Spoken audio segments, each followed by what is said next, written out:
You're watching UNICEF television.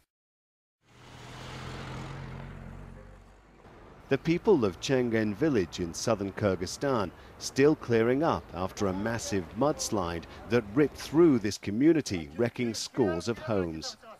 Happening less than 2 weeks before, the memory of it is still painful for 10-year-old Ruslan Omabayev and his siblings. Within minutes, their home was flooded, most of their possessions gone. The flood took everything, my toys, my books, and it still gives me bad dreams.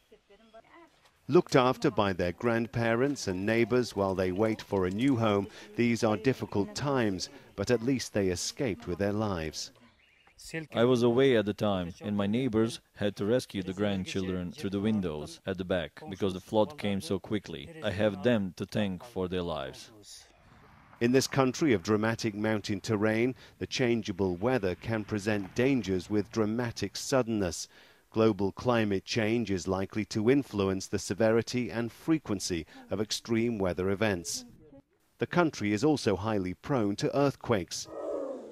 At this preschool in Batken region, the children are learning just what to do in the event of a disaster. It's part of a pilot project in DRR, or Disaster Risk Reduction, implemented by UNICEF in conjunction with government and NGO partners and supported by the European Commission. It is designed to build a culture of safety which becomes sustainable. In a community never far removed from the dangers around them, the teacher in this class lost 2 teenage nephews in a mudslide the week before. Children between 3 and 5 really absorb this information and even tell their parents what to do. If those 2 boys who died had known what to do, maybe they would have survived. In a neighboring village, the lesson in DRR is particularly relevant for school friends Ipiri and Ijan. Their walk home takes them across a dry riverbed that becomes a raging torrent of mud and water when it rains heavily. Thankfully, both of them know what to do.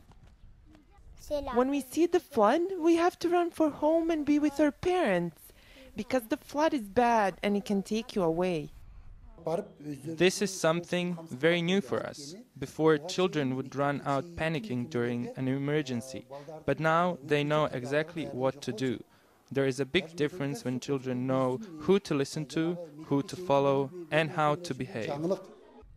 It is planned that the same training for 3 to 7-year-olds will be extended to all preschools in Kyrgyzstan, so those most vulnerable in disasters will learn how to behave in emergencies.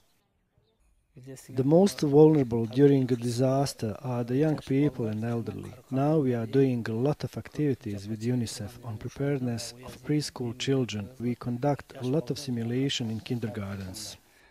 Back in Ruslan's village, his grandmother tells us she hasn't seen a flood like the one they experienced in the 50 years she has lived there.